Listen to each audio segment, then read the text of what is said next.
just to step away from the business side now, on the personal side, what would you say the riskiest leap you've taken in your life, in your personal life? Yeah, wow. Well, one of the biggest things for me, I was always told from all my entrepreneurial classes and groups that I belonged to that there was a book called The E-Myth, The Entrepreneurial Myth, and Michael Gerber wrote it a few years back. And it basically states that, the reason you start a company is to build it, set up systems, and so you can unload it and sell it for a big bag of cash. That's the reason you start a business. And so when the time came where we had a buyer, a large British company came at knocking at our door asking to, first it was a strategic alliance, that's what I thought it was. And I flew to New York to meet them and know they wanted to buy us.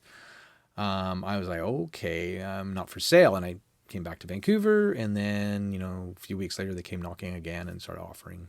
And then there was a price that we couldn't refuse. And I went down this path, and I'm like, okay, we're going to sell the business. And my business partner, Lawrence, and I were fully engaged in selling it. Our minds left running the business to selling it. Yeah. So that's not a good spot to be in. And we had everything all packaged up to go. The due diligence was done. They gave us a deposit, and basically everything was done. And then I was invited. I was back at MIT in Boston, and the speaker, Lynn Twist, came in, and she did this chat about the soul of money.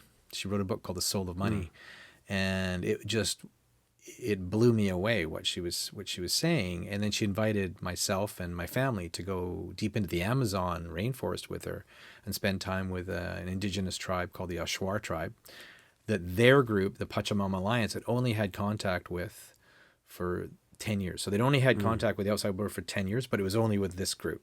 Right. And I was like, oh my gosh, yes, I'm coming. Like, I put it in my hand, I'm coming with you.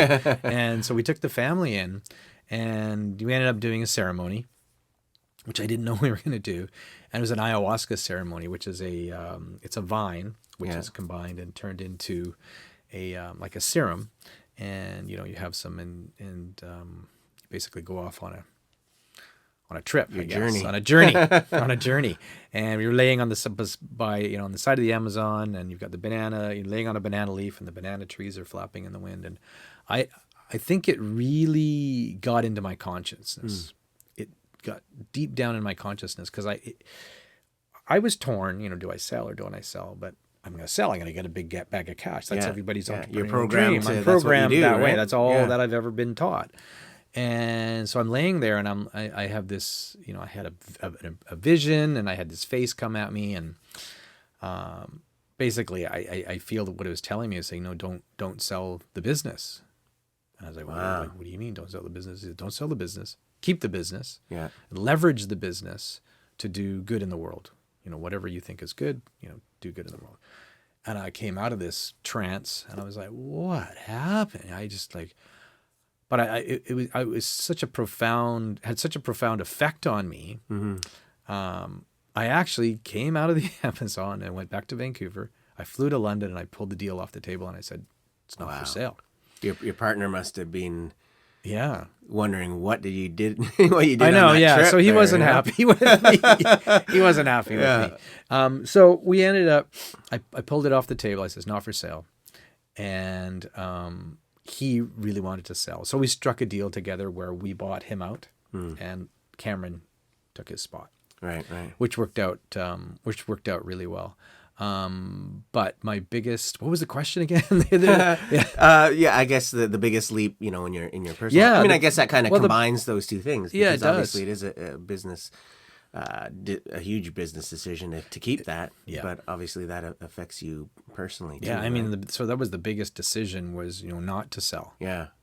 Not the other way around. Yeah. It was not to sell, but and keep it and use the platform, because I had this platform of 35 years in the industry, but globally too. Right. And that if I sold it, I would lose I felt that I'd lose the platform. I would lose this. I would lose that.